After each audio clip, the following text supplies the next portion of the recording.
Good evening, or should I say good morning, ladies and gentlemen. Welcome to the Epic Movie Show. I'm Pickett, along with my co-host, Chuck. Hello, everybody. Hey, am I there? There I am. Hey, everybody, how's it going? I get into these modes where I'm used to people being on certain mics. Right. And so I unmuted the other mic, Sure. and of course you weren't there. I'm like, No. I tell you what, though.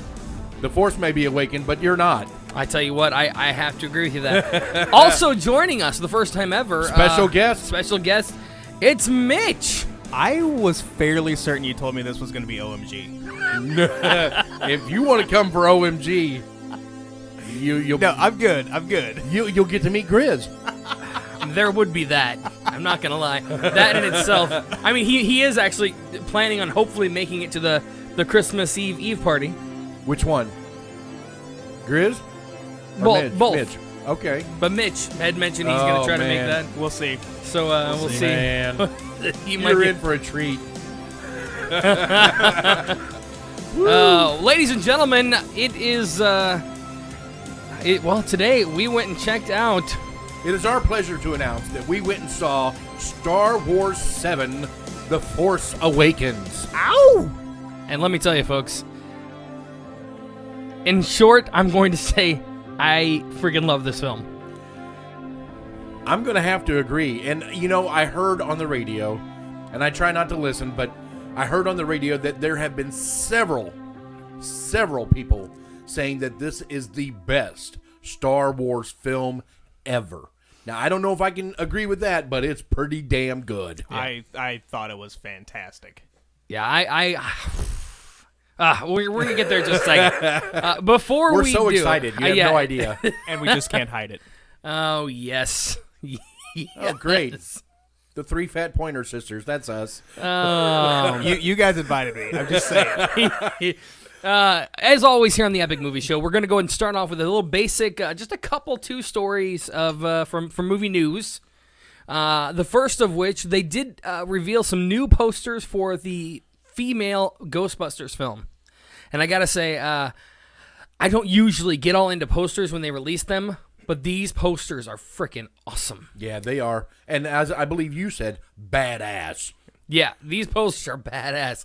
I like I said, I don't usually get into posters, but I may have to own one of these. I don't know if it'll be like my theater room worthy, Right. But I may have to get one of these just because. You might need to put that up in the new studio. Indeed. And this was something that I mentioned off air, but I cannot wrap my head around the hate that this movie is getting so far. It's just like anything else. When you take an established unit, an established property like the Ghostbusters. Now, granted, they only had 2 movies, but they also had the long-running cartoon and just a huge fan base, and then they just give it a whole new twist. Well, in all fairness, they kind of did that today with The Force Awakens. They did. So, I mean, if probably some of the most loyal fan base in the world can get behind that, then I don't see why people can't get behind Ghostbusters. Exactly. All 4 of these women are incredibly funny in their own right. Paul Feig has directed so many amazing comedies. I think Ghostbusters is in really good hands, and I really hope that they just blow everybody's mind when the movie comes out. I completely 100%. I'm with you on that. I want to see. I think they're planning on having a potential trailer this month. Sweet. This month? This month, like Christmassy trailer. Well, not Christmassy, but maybe it will be. I don't know. I'm on board for anything with Melissa McCarthy. Yes, and they also let go of some of the details of the characters. There's going to be Erin Gilbert, played by Wig, and she's going to be a particle physicist, academic firebrand, and spectral warrior. Spectral warrior. Yes. McCarthy is going to play Abby Yates, who is a paranormal researcher, supernatural scientist, entity trapper. Jones is going to be playing Patty Tolan, and I could be messing up their fake names, but that's okay. We haven't really been told. She's going to be a ghost tracker, municipal historian, and metaphysical commando. Some of these names are fun. And then last but not least, McKinnon will be playing Jillian Holtzman, who's a nuclear engineer, munitions expert, and Proton Wrangler. You know what I like about their character names? It doesn't suggest that it was just like a female version of the original Right, Ghostbusters they're name. completely different. It's not like, oh, hey, these are like the daughters of the originals or anything like that. I'm really interested to see They're all bastard children. I'm really interested to see how they're going to do it. Is it going to be kind of a continuation? Is it going to be... I mean, because I've heard everything, but really until we find out, we're not going to really know. Right. And you're absolutely right. There is so little that's out there, but I know that some of the originals have made cameos and everything, so I wouldn't be too surprised to see it be like a continuation. That would be nice. I would like to see it, personally. I mean, at some point, Venkman's got to be too old to be running around, don't cross the streams, Right. Well, and then, don't cross the streams. You said not to cross the streams. We had that discussion earlier. You make it sound so weird. You make things sound so weird. That's my job. It's on his business card. Filthy Chuck, make things sound weird. The last little bit of movie news I've got for you is involving Guardians of the Galaxy Volume 2. Yes. They're looking currently at someone to play the father of Star-Lord, and right now they're looking at Kurt Russell. Ooh, I'm glad you brought that up because earlier this week I was like, oh, hey, that might be a good topic for the Geek Awakens, and then I completely forgot about it. That's okay. We can talk about it now. Yeah, Kurt Russell. I love Kurt Russell. He's one of my favorite actors. We just discussed this last week. We did. But he is one of my favorite actors. The computer wore tennis shoes. Yes. Man, that is so old. I know. But and we could use some good movie news in the world of casting for this film after Matthew McConaughey turned down the villain role. I'd like to see somebody fun up there. Yeah. So I mean, somebody that Pratt can play off of. Right. I think Kurt Russell's it. I do too. Personally. No, I'm not them. They want him. We'll see what happens. But he's on a high right now. I mean, earlier this year he had a Western out. Now he's coming out with The Hateful Eight. Mm-hmm. Yeah, he's Tombstone was great, and I know that's a long time ago, but he's just one of those actors that is underrated. He's been around forever. Right. On the last little bit of news I've got. Oh my God! Have you seen this? No. We got to look at it later. It's I see awesome. the picture. That looks awful. So trying to find the name of the show that they put it on. Oh my gosh. Oh yeah. So there's an online series entitled Drivers, and guest starring in Drivers was Macaulay Culkin playing an older Kevin McAllister. What's up with the hair? Well, apparently in this episode, you find out that young Kevin was scarred for life after his endeavors. I can't even imagine. You don't say. Oh, man. Wow. Yeah. He looks like a pasty crossdresser. Yeah, you'll need to And check. I have nothing against crossdressers. I have friends, but that's just horrible. You need to check it out. It is quite funny. Have you seen it? I'm going to have to check that out. I saw a lot of people post it on Facebook today, but no, I didn't. I didn't my actually gosh. watch it. Yeah, I mean, see, it's stupid. I It's had very to work. vulgar. Hey, I was busy today too, okay? I'm kidding. It's very vulgar, but I could imagine that if Really? I It's were vulgar? Yeah, I could Nice. imagine if I were that person, like Kevin, young 8-year-old Kevin. Sure. That might have really messed me up too. He seemed to be having fun while he was doing it. Right? Paint cans and He could never go to the hardware store again. the charcoal starter on the doorknob. Oh my gosh. So many good Love times. that movie. Let's talk about the reason we're here tonight, and that is Star Wars Episode 7, The Force Awakens. Dun dun dun. Okay, so here's how we do this, folks.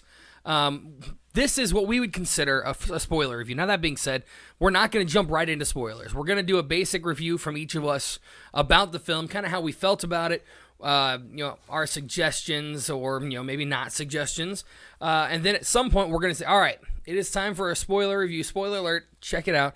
And at that point, we'll be giving away some details. Now, we're not going to give away important stuff. No. We just don't want to. There's a lot of it. Yeah, there is a ton. Oh, my God. Ton of stuff that happens in this film. And stuff that happens that you don't know what happened. Yes. It's all over the place, folks. And I loved every second of it. Let's jump right into the basic review. I'll go ahead and give it a start. So, I went to this film. I was hesitantly optimistic. Now, I was very excited about the film, but I was nervous that it wasn't going to live up to set expectations, which is why I was hesitantly optimistic. But I was very excited to see it. I felt like a little kid. And obviously that's the case because it's Thursday at 14 after midnight, and we're doing a review because we saw it tonight when we usually just wait till Sunday. So, we had to see this film. We were very excited to be joined by Mitch from the Geek Awakens. Coincidence? I think not. Oh, it was totally a coincidence. Totally.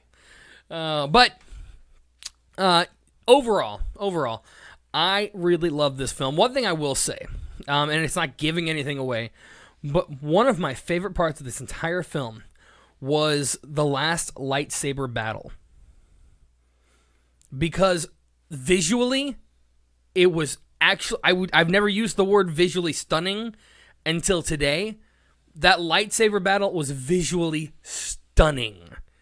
I mean, I know that's like such a small thing to touch on, but... Not at all. Sweet Lord, it was amazing. Like, the commercials did not do it justice. Not even close. I mean, holy mother. I didn't expect that. So I was blown away by that in itself. And maybe that's the special effects side of me. But holy God, that was awesome. Yeah. But overall, the film was fantastic. It was so fun seeing the original characters in their respective roles. Not as like in the Ghostbusters, they're going to be doing like, just little cameos. Not like that. Actually playing their roles, and I freaking loved it. The first time, like, any respective older character popped on the screen, I just got the biggest grin on my face. I was like a little 7-year-old kid, like. Well, let's just start by saying that as soon as the word Star Wars popped up on screen, the theater erupted with applaud. Oh yeah. I'm the type of person who hates when other people applaud. I joined it. Yeah, right. No, I was right there with you. But no, it was pretty much fantastic. What about you, Chuck? What your basic review? Electrifying. And I'm not using that as a pun. It truly was electrifying. I mean, not only to see something that has been essentially 30 years in the making. Yep. But also to be in a theater that it wasn't like jam-packed where every seat was full, but it was pretty close to that. And everybody felt the same electricity. Yes. I mean, every battle, every fight scene, anything that was action-oriented, everybody was just juiced on the edge of their seats. And then when there was just talking, everybody just shut up and they hung on every word. It's true. And that's something to be said. There weren't kids or people talking or anything like that. It was nice. Oh, it was so enjoyable. Just the movie itself and the atmosphere. Mitch, what's your take on it? Oh, I loved every second of it. I really thought that the humor, it definitely kind of told me that this is a Disney property now. Mm-hmm. I mean, well, obviously, there's been humor in the other movies, but it was right. It definitely felt more Marvel in that respect. Sure, you sure. know. Yep. But I'm not to cut you off. No, go ahead. But in respects to that, I thought it was handled really well. That's about what I was going to say. And a lot of it was an homage to the earlier series. Yeah, no, it was just fantastic. Obviously, everyone knows that Han Solo and Chewie are in this film. Yes. And the stuff between the two of them, my favorite parts of the entire film. They're like an old married couple. They really are. Yeah, they really are. Anything else, Mitch, on your basic review here?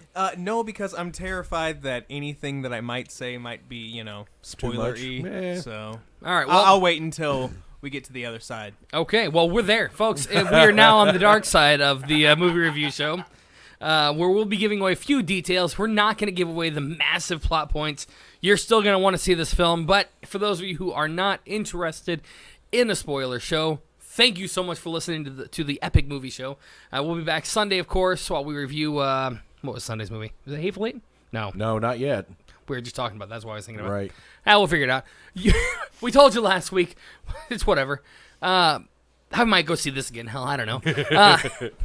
But for those of you interested in a spoiler, then by all means, keep listening. We're going to keep talking. You might want to see this movie more than once because you might not see it all. Yeah, this movie was just holy mother. Oh, let's do it. It was incredible. It really was. Let's get right into this.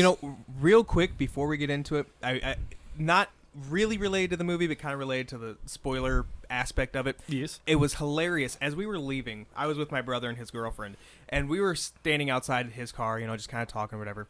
And this guy, like in a minivan, kind of pulls up, and he's like, "Hey, what'd you guys think?" And talking really loud. And so, "Oh yeah, it was cool, whatever, blah blah blah."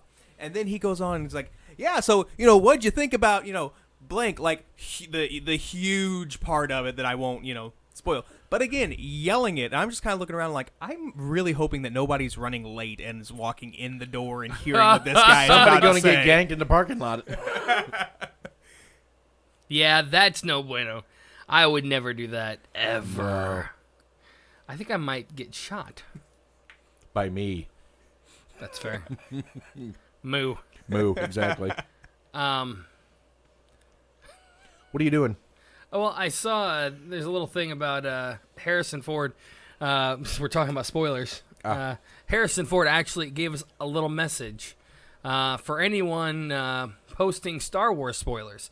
And that message is simply, don't do that. Don't do that. You can see him. He's actually saying, don't do that. that. Yeah. Anyways, so we're not going to give away massive plot points by any means. No. But we are going to give away some of the little things that we liked and little bits and pieces. Okay. So let's just get right into it. Chuck, I'm going to let you go on. Start off on this one. Some of the things that I really enjoyed were the small pieces because, I'm all about detail. Yes. One of the things that I mentioned earlier was an homage to an earlier film was the chess board. Yes. I absolutely love that they brought that back. It was such a simple thing. It really was, but it touched me because, growing up watching the Star Wars films, all 6 of the prior ones, and now this one, brings back something from, like 80. Right. And it's just like, that's so cool. Another or 77, whatever. Another thing I really liked about this film is, it was obvious that this movie was shot in the future, but they didn't make the technological advances so ridiculous. Right. Almost at all. There's no teleporting. They're not teleporting yet, thank God, and their holograms are still very basic. But Snoke was really good. That was different. That was obviously a hologram, but it was much more detailed. Yes.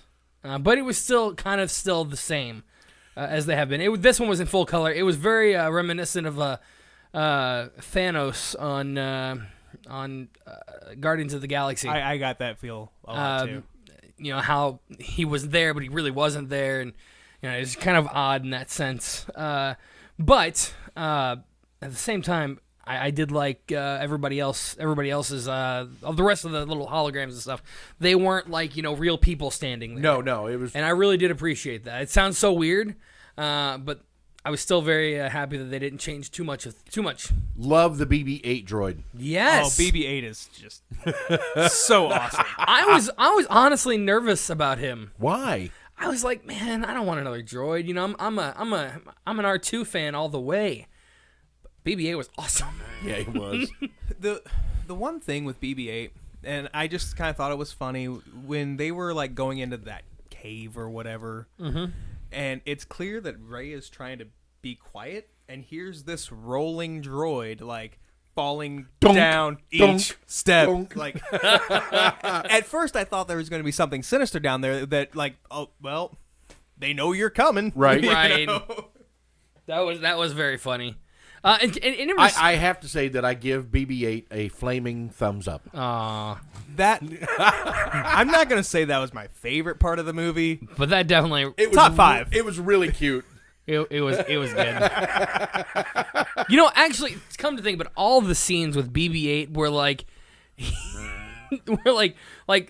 prime example when Finn, and this is a spoiler, when Finn tells BB-8 that he's not with the Resistance. resistance, he's just like, huh? And he's like looking back, like, The droid has a conscience. some of my favorite moments right there. Yeah. I could say the whole movie was one of my favorite moments. To be honest, it just was that good. What were the lack of a better word, what were the monsters that Han was carrying? Oh my gosh. But those guys were awesome. I mean, as far as just like monsters, so to speak, Right. They were I great. can't remember what they were called. Yeah, I don't remember. It was so early in the film, and so much was happening that it kind of escaped my mind. Like something at Surthax or something like, I don't know. Something. But anyways, the little creatures that... Little? Well, they weren't little. They were big, huge. massive things with tentacles. And teeth and the eyeball and the big Stuff nightmares sucker. are made of. Yeah. Thanks for reminding me about that. You're welcome. Ugh. You sleep well. So... I'll get you a stuffed one for Christmas. Oh. Yeah. Only if the tentacles move. No thanks. I really find it difficult to spoil anything in this film. Everything is so important, and Right. so good. I enjoyed the little lady Moss. Mm-hmm. Is that her name? Moss. Yeah, it was like Mosque Nada. Yeah, something like that. I liked her. I liked the little goggles that she wore and everything. She kind of gave a Yoda vibe to me a little bit. A little bit. A little. Like a Maybe it's female, just because not she as- was so tiny and Right. everything, but I kept expecting her to sound like Hetty from NCIS LA, I could see that. right? She looked kind of like her. I know. That's why I expected her to sound like that, but she didn't. She's getting ready to say something. Sorry. Dang it. Let's see. We were talking about monsters. Nah, it's gone. Okay. That's really unfortunate. Oh, well. It'll come back to you later. Right. Yeah, after the show. After the show. That's how that works. Usually. Now, this movie, though, if we really get down to it, I don't think I would have been any happier if it were any different. I mean, I don't know, but I'm pretty sure that they did the best job they knew how to do with this film. They did everything right. I feel like that. Yeah, I would say that. yeah. I will say that one thing we're super curious at the beginning of this film is how big of a role Mark Hamill was going to play and what kind of his lot in life was. And I'll say I was I was surprisingly happy with his role in the film. It makes total sense why we didn't see him in any of the previews. I'll give you that for sure. I'm now not upset about that. What about you guys? Everything I want to say, I can't. Right. I mean, I love that they brought the original characters back. I want to say so badly that something that I can't. So I'm happy with what they did with him. Yeah. I am looking forward to episode 8. It really kind of irked me, and I don't know if this is giving too much away. It really kind of irked me that they ended it when they ended it, because I was like, something. You just wanted something. Because like we were getting to that point, and I'm like, okay, well this, I mean, and I was like, yeah, I know the movie's gonna last about 2 hours, and we're getting there. I mean, they can't be doing much more stuff, but they can't end it here. And then they give you the cold finish. Yeah. Yep. They left it on a cliffhanger for sure. Well, not so early. No pun intended. Touche. And that's actually something that really bothered me. I expected more from that first interaction. Something. Nope. I can't say any more than that. I really can't because I want to. Right. But even like a voiceover, you know what I'm talking about. I know exactly what you're thinking. Something would have been nice, but yeah, nothing. We got nothing. So. Now, I have a question, and I'm sure that nobody can answer it, but I'm going to ask it anyway. The gentleman that played Finn Okay. is English. Okay. Why didn't he have an English accent? I might have an answer, I'm all ears. but I don't know if I can say it Okay. because it was something that It's speculation, right? it was I guess. I mean, it's speculation. It was something that I came across that I expected to find tonight, but it didn't happen, and I don't know if I want to go there or not. Oh, okay.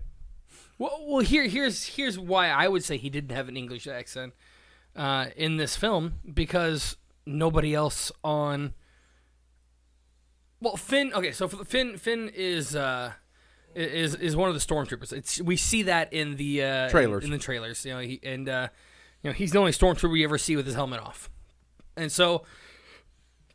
From what I understood from the film, they either take these kids when they're young or they're clones or something, but they raise them, and nobody else there is English, so he's not going to have an English accent. Okay. So that's why. I thought the girl who played Rey, she's a little thin for my normal taste, but she was smoking hot. Oh, but and that accent. And she was sweating the whole time. Okay, if we're gonna go back to accents for a second, why did Rey have an accent? Nobody around her had any accents. It's a valid point. Actually, that's not true. Because the planet that she was on, Jakku, they all had accents. They were all aliens. It's a valid point. So I mean, it only makes sense that she would have something different than just an American accent. Well, because if it's going to turn out what I think it is, I think it is. I mean, why? I still don't understand why she would have one. Oh, I see what you're saying. And because it's not like she was there from birth. But from very young. From very young, but still. Yeah, but you're only looking at half of it. You have to look at the other half. Yeah, you're right. So. And as of right now, we don't know what that other half is. Right. And we technically don't know what the first half is, but man, we're really kind of messing with you guys. Technically. We're listening. We don't. It's all speculation at this point. Yes. Perhaps sometime in the future. What was your take on Kylo Ren? Oh, my. That's a good question. I've got to be honest. I've never learned to hate a villain. Let me rephrase. I've never gone from not really having any feeling about a villain to at one moment hating him with every fiber of my being ever. Oh my God. Right? See, I hated him long before that. He didn't bother me. He was stuck up and kind of a know-it-all. But like, yeah, whatever. That's just a villain thing. Fine. But I mean, we know what you guys in this room know exactly the moment I'm talking about. That happened, and I instantly hated him. And especially that moment before it happened. Right. Yes. Oh, I just want to punch something. Where's Grizz? Right? Never around when you need him. Yeah. Always there when you don't. True story. But this movie had a just fantastic cast. Harrison Ford, Mark Hamill, Carrie Fisher, of course, being your originals. Andy Serkis, as always, just fantastic. He was, of course, the Supreme Leader Snook. Gotcha. Of course, you don't actually see Andy Serkis in the film. But, I was really surprised with how much the new characters really put a dent in my heart tonight, to be honest. Oh, my gosh. They got right in there, just quickly. this movie. I mean, Rey and Finn just immediately. Yeah, I was surprised by that. I did not know what to expect. Well, I went into it open-minded. I mean, I knew I was going to like it. I really did. Because it's Star Wars. And I didn't watch any of the animated shows, but the movies have never disappointed me. Now, can I say something not related to the movie at all? Sure. Is it odd that our movie theater, they came in right before the movie and they're like, if you have lightsabers, just make sure they're off before the beginning of the film. And yet, for like the Doctor Who thing, you weren't even allowed to have a sonic screwdriver. Yeah. Well, the only thing that I can think of for that is like the Doctor Who thing. It was put on by AMC, but it was a Fathom event. Right. So maybe that's like a Fathom rule or whatever. Maybe. Do the lightsabers make noise? Yes. Okay. I got nothing. And produce more light than a sonic screwdriver. Right. Does it have Chewbacca? Was it still Peter Mayhew? I'm fairly certain it was. I thought it was, Yep. but I wanted to double check. Yeah. That and Junisu Tamo as the double. Yeah. So, I mean, there's that. But, anywho, ladies and gentlemen. Go see this movie. It was a good one. 2 or 3 times. Yeah, this movie was legitimately... I'll be seeing this one. I've got a lot of movies to see again. I've got a lot of movies to catch up on. I am so far behind right now. This, for me, and I loved In the Heart of the Ocean. In the Heart of the Sea? In the Heart of the Sea. You loved it so much, you screwed up the name. You know what? Shut it. Newbie. I got it mixed up with the Titanic thing. Anyway, I love that movie. But this just edges it out. Yeah. As sad as that sounds to me, instantly this became the best movie of the year. I'm trying to think. I mean, I don't think that there is another movie that would top this one for me. Yep. Granted, I think I've seen like 5 movies this year, but still. Yeah, but you've seen like the big blockbusters. Yeah. Yeah. Chuck and I have seen... Some almost 52. Some of them not blockbusters. There's that. Some of them were removed almost immediately after we saw them. But we saw them, so. But we saw them, and we know how good they really were. Yes, or bad. You know what? We saw Pan, and I loved it, and it got yanked the second week. Gem was the same way. I loved Gem. Got yanked. It got yanked the second week. Well, maybe we just like every movie. We don't, though. We don't. Okay, so going from this trend, you loved Star Wars, so you think it's going to get, yanked? I doubt week? that. No, I don't. I don't think it's going to get yanked. Ladies and gentlemen, we will catch you next week. Everybody say bye. Bye.